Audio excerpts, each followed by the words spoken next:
We're live, guys. We're live, guys. Good What's that, afternoon. Sinclair? Good afternoon, America. America, World. yeah. World, yes. We got, Australia. how's Puerto Rico? How's Australia? All our friends. Samoa. Yeah, Samoa. Well, I was laughing. We had something to laugh about, but I won't share it with you because it was too much fun. Yeah, And I'm just going to, but we're going to jump into something tonight, and Mr. Sinclair has outdone himself. No, I didn't. If Not we- yet. I'm not saving yet. that for the new year. Oh, okay, well, we're going to jump into one of the most commonly thought about topics in the dog world. And Mr. Sinclair's research is going to let you, again, we're not going to say one way or the other, but we'll let you, if Miss Carol Ann, our camera person, will quit throwing things around, we're going to let. This is not, this whole day is starting kind of crazy. Okay, so here's what we got. Let's go to work here. Genetics. Everyone will tell you, not everyone, excuse me. Especially if you're in the working dog world, you're going to hear this a lot. Genetics. Genetics are everything, right? A dog, a full mouth bite is genetics, right? To get that all the way back to, it's genetics. So where did this love of genetics come from? Well, obviously, the breeders love it. You know, it's like when the AKC gave the breeders the power to put on their papers, not for breeding, to cut out their competition, is the real reason. The breeders loved it. When people say that have done their research and are looking for a purebred dog, when the trainers and other folks in the dog world tell them, check the genetics, check the pedigree, that's everything. That's what the dog is going to become. The breeders, yes sirree, that's absolute truth. And guess what? The only breeder of Malinois in the world that has all these genetics, the only breeder of German Shepherds anywhere in this, the only breeder of the perfect Rottweiler with all the genetics just happens to be me. Why didn't shop anywhere else? Exactly. Yeah, so the breeders love this emphasis on genetics. And if you go strictly by the genetics, it's really simple. Dogs were all bred for a purpose. They're all bred for a particular job and purpose. And we should, if we want the best of that job, we have to use the breed bred for that job, right? So, with that in mind, and my personal experiences behind my mind, which, well, it wasn't much cover, I got to admit, it's kind of hard to hide behind, but I asked Super Snoop, Mr. Sinclair, to snoop and find out how many dogs bred for a specific purpose are jumping the shark going into something else. And give us an idea, Mr. So Sinclair. basically, I'll remember that all dogs originate genetically from one dog, way back in the day. That's right. Okay, so that's keep that in mind. So, Butch, when you think about a Weimaraner, what do you think about a Weimaraner? Bird dog. It's a bird dog, right? Sure. How about a dog that saves artwork? Dog that saves artwork? Yeah. What are you talking about? Well, like the Boston Museum of Fine Arts have a Weimaraner that is in there that detects bugs that eat art, the canvas, the wood, and everything else. The dog will detect the artwork, that's high dollar artwork, and they'll come and check it out, and actually saves a lot of ancient, stuff they got there from before the 1700s, before America was a colony. You're kidding me. No, sir, I'm not. All right, so we've got a bug that's eating like the canvases and Like everything. moths, Yeah. and the wood, termites, but the dog can detect, smell, they train the dog to detect bugs and artwork. So he's actually saving artwork. So they're using a Weimaraner as a detection dog. Yes, a Weimaraner. Like we use Malinois. Mm-hmm. Like police departments use a Malinois. Yes, sir. or labs used by the military for bomb detection. Yeah. What else you got? That's pretty good. We have a question. Okay. Yeah, okay. Chuck Wheeler wants to know, what has been your experience with Dutch Shepherds? Who asked that? Chuck Wheeler. Chuck Wheeler. My experience with Dutch Shepherds. Yes, sir. I encountered my first Dutch Shepherd back about 1993 or 4. He was a Dutch import from the KNPV from Holland, and he was working with the, it's up here somewhere,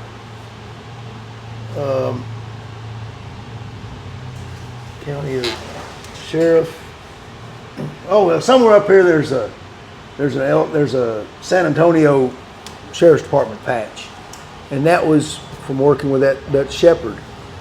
Since that time, I have had Dutch Shepherds in and out of my life till this very day. Very prominent dog used in my breeding program for the Western Shepherd that we created because of all the really good attributes that they have. So I guess I could say my experience with Dutch Shepherds has been more than some folks. I would say so. Yeah. So let's go back to our genetics, Chuck. I hope that answers your question, Chuck. You know, some dogs have been used on golf courses. Oh, we're doing golf courses. Well, they go out there on the greens and check up where all the larvae are at, so they don't have a grub problem. The grub.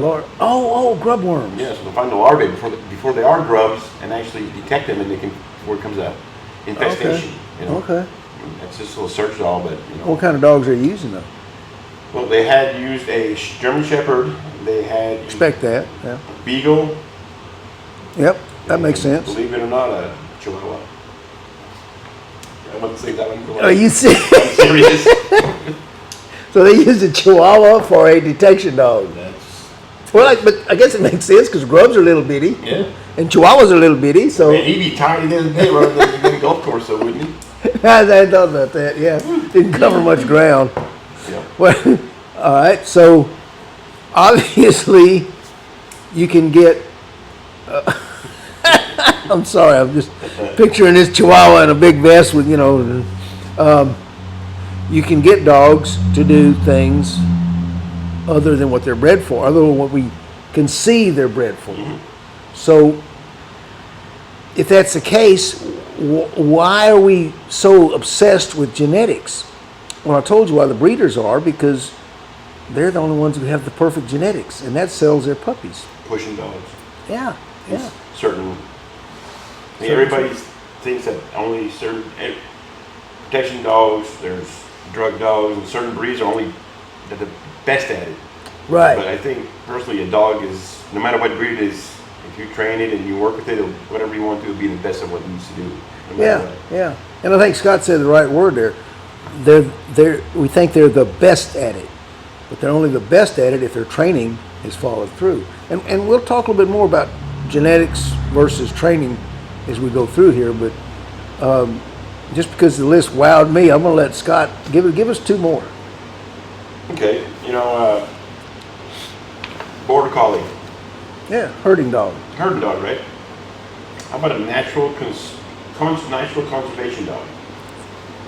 A what? Natural conservation, Natural conservation. endangered species. Looking Endangered species. for this dog looks for whale poop. That's the one I like right there. Yep, yep. So we got a Border Collie that works for the Conservative Science Technology Research Center, and the dog gets on the boat and they go find whale poop, because the whale poop, they find the whale poop. At the bottom of the ocean. No, it floats. Oh, it floats. Yeah, Oh, you learn something every day, what's folks. that stuff they have? That whale, it's real expensive. That's expensive from the whale? Yeah, they can. Oh, or something They they put it in perfume perfume. with, yeah. Oh, Yeah. It's kind of, you know, anyway, basically, they find the whale poop and they can see the genetics of the whale, where it's been, what it's eaten. They can even do a pregnancy cycle, see where the whales are at, just looking at their feces. So there's dogs out there that actually help conserve endangered species of animals. You know, in the ocean, you're a speck out there. And So what you're telling me is, as much as we revere a bloodhound for his nose, nose work could be accomplished by a lot of different types of dogs. I agree. You don't have to be a bloodhound. No, And you can still do very accurate detection work. absolutely. What else you got? You know, this one here is basically Truffle Dogs. Oh, there you go, nose work again. Yeah, yeah. And, basically, there's a dog in France they use specifically for truffles. Truffles are mushrooms for those that are not up on it. And this one here is, I think they were saying that he's become one of the top dogs, because them things on ounce are crazy. This guy trained a Labrador Retriever that is out hustling those. Trained a what? A Labrador Retriever that's out hustling those damn Truffle Dogs from France. And so this is again over breed. What they also use for truffle finding in France is pigs. So a Labrador Retriever can outdo truffle. Now remember that what he just said. We're going to go into that in a minute. What else you got? Anything? Yeah. How about here's another border collie. Wildlife control canine. So basically, this dog works at an airport in Michigan, and he keeps the birds off the runways. like a bird dog. And he also goes ahead and keeps the rodents away that attract the birds on the runway. Like a terrier. Yes, sir. What kind of dog is this? A border collie. A border collie. And he is part of the federal mandate program. He's part of the program from the federal government for these airports to make sure that that the runways are clear. Right. There are only 10 dogs in the country that do that. Huh. And he was the first one. He works for the Seattle Police Department now. Huh. Steve White, anyone knows old Steve White up there in No, Seattle? that's wrong. That's the wrong dog. I'm sorry. Whoops. That's another story. Whoops. But he's in Michigan, but he's on part of the protection over there. That's my bad. Right, okay. Well, anyway, if We'll have to see later. you ever know Steve White out of Seattle, one of the top detection dog men in the country. So that's what I thought it was. Give us one more. You got one more? Yeah, a lot more. Got a lot more. Oh! I have two more. So this one here is the dog that went to work in Seattle. Oh, So okay. this is an electronics computer dog. It's called a computer dog. Right. You told me about this one, yeah. So basically, this dog can identify microchips, computers, hard drives, flash drives. Speaking of flash drives, this dog here was instrumental in the subway guy case. He found all the information. He sniffed out the information. What was this guy doing, Jared? What was he doing? Child porn. He was doing he was a big child porn Yep. pusher. And he was instrumental in finding the hard drive hidden in the computer. So he now works with the Seattle Police Department as a computer dog. Right.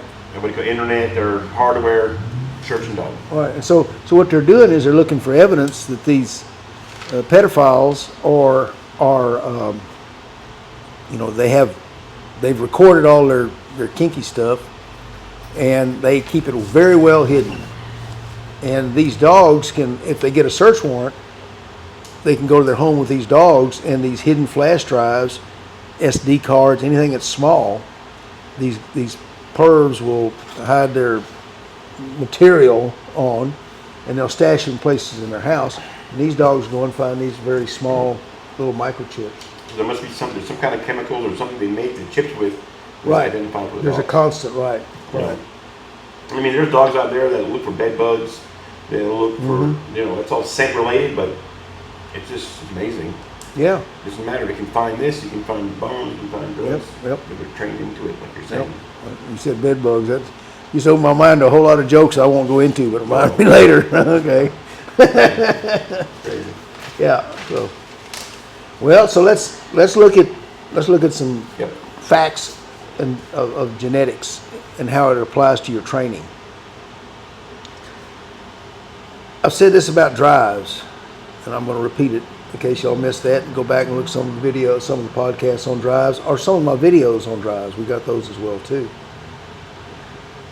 Genetics, the scientific community has finally, every so many years they go through it. At one time it was considered we're all genetics about humans. That's what spawned the not white supremacists, the Nazi master race. That's what they call it. The master race theories of Hitler. We only want these certain people because they got the best genetics, and we're gonna not let people who don't fit our profile. If they're not like us, they're not the master race. In other words, and I forget what the name of that movement was, but it was very, very big through the 30s and 40s. Aryans. And then the Aryan Nation, Well, that's what he called them back then. Yeah. They were the superior race in their mind. Of course, if you weren't an Aryan, you might disagree. But anyway, so this belief has followed through for horses and dogs. It's still alive today for animals broadly, that they are only as good as their pedigree. And so if this were true, you could follow a straight line and produce the best would produce the best. But that's not the case. Secretariat, the greatest horse of all time, Amen. produced a couple of mares who were fantastic. One Derby winner, I believe, Royal Princess. No, that was his mother. Anyway, things would follow through. It does not work that way, because no matter what you say, no matter what you think, you can have the best parents in the world. You could be fathered by Albert Einstein and have Mother Teresa for your mother, and you could end up being the most uneducated, ignorant, no count SOB on the planet, because you never had the tools that were within you genetically were never developed. So science today, we assume every generation figures their science is the best, right? Yeah. But the theory is, when we go, everyone's always looking at genetics versus nature genetics versus nurture training. And we now believe that it's 40% nature or genetics, 60% nurture or training that makes the horse, the dog, the human. See, I don't believe that part of the human. You know? No. Well, There's something that there's different there. I mean, because I can see 25 German Shepherds, the line looks the same. And what you're saying is correct. Horses can all look the same. There's not one human that looks the same. Well, That's yeah. I'm not contradicting what you're saying, Right. but you know. You think it's exceptional for humans? Genetics. Right. You know, genetics is more than just a look, but I don't understand how the dog, all the Dobermans, they don't look the same, but they have the same features. Terriers, you know, Spritz dogs. Looks and physical are genetics, period. And we're breeding for that look. Right. So we know what genes we're passing back and forth. That's different than what they can accomplish. That's where I was going, actually. Thank you. Yeah. And that's very good. Like Scott says, we all look a little different. Dogs all look the same. Why aren't they the same? Well, there's where the nurture comes in. And we know that the nurture influences the outcome of the dog or the human more than just who their parents were. Think of it like this. You got a blob of clay. That's your genetic material. You can't add to it, you can't take away from it. It's there. You've got pointy ears that stick up. You got a pointy snout that goes out. You got a tail that wags a lot. That's your genetic material, your genetic makeup. That's your physical presence. Now, you can take that blob of clay, and if I were to take that blob of clay, I could stick it right here. I would take a cup, I'd flatten the blob of clay out, and I'd stick a cup in it, and I'd twist it, and I'd have a bowl with that genetic material, that clay. Or Scott might take that same blob of clay, and instead of flattening it out and sticking something in the middle to make a bowl, he could pull it up and shape it, and then he would flare out the top, and he would make a really beautiful vase, and he put his flowers in it that he was going to give Carol Ann on Mother's Day, right? Maybe. Yeah. Yes, I would. Yes, yeah. Hey, making points. So that difference in the way we work the genetic material is what really makes a Weimaraner that's not a bird dog but detects moths in a museum. Is that accurate? Absolutely. So 100%. So what do you want to really worry about? And don't get me wrong, there's a lot of trainers will tell you that it's genetics, right? They're the trainers, and they'll say, full mouth bites, that's genetic. Well, you know what that means? They don't know much about training, you know? Yes. So, You hit it right on the, they right on the head. That was very good. yeah, yeah. And the patient there. And a what? And the patient very good. But yeah, yeah. So it still comes back to this basic. If you're wanting a good dog, no matter what he does, Rick Dunham, the man who runs the pedigree base for the Western Shepherds, we have our own registry and our own Western Shepherd pedigree base.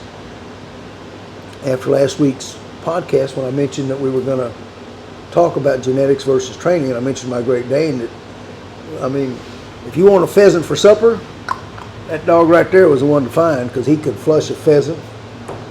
And Rick called me and said, hey, you know, it's funny you say that, because Rick's got a Great Dane. He says, I let my Great Dane out in the backyard, and if a bird flies and lands in a tree, he's on point. So these may be the national dog of Germany. They may be the Viking original war dog and all that, but guess what? They'll get you supper too. Yeah. So we've got versatile biological material in the dogs and all creatures. It's up to us to maximize that biological matter. And this is the one step where we may be superior to all the other animals on the planet. Maybe. An extra chromosome. Yeah. And you know, if we take advantage of it and apply ourselves, we're going to have really, really good dogs. Whether you get them from an established, you know, from the original German Shepherd line from Max von Stephanitz, or whether you go down to the and you go down to the dog shelter and pick a rescue, because we all want to rescue. And I'm not making fun of rescues. Don't make a comment. Love rescues. If you put in the effort with your dog and work with your dog, you are going to have one of the most amazing family companions you've ever had. And if you got a job to do, if you put in the time to work that job and teach it correctly, you're going to be the highest paid professional in your organization with that dog. Simple as that. Mm-hmm. So, you know, it's Christmas. I got one more I want to talk about. Go ahead, yeah. So, about dogs herding reindeer. Herding reindeer? Herding reindeer. They ain't herding cattle, they're herding reindeer. I wouldn't have thought that. So basically, a Finnish Lapland dog. Finnish Laphound? Lapland. Basically, it's a Spritz dog. So a Spritz, Pomeranian, Husky, Oh yeah, Chow. Spitz, yeah. Spitz. Yeah. Anybody that Samoans. Right? Samoan, yeah. They're used by the Sami people. The Sami people live north of the Arctic Circle. And they herd reindeer for their food. And they've been using it for generations, Finnish. Like we have cattle. Yes. So they use up there north of the Arctic Circle, they have Finnish Lapland dogs herding their cattle and protecting their flocks from polar bears and whatnot up there. Like a Pyrenees. Yes, sir. So that's it. I know it's Christmas, so I want to throw that in there to make everybody, That's a great one, yeah. So CrossFit training ain't got nothing on a Spitz. no, sir. Wow. So I just wanted to share that with y'all out there. So. Yeah. Well, if Scott's really put himself out on this one, I loved it. I love hearing about all these things these dogs are doing. We're gonna close on this.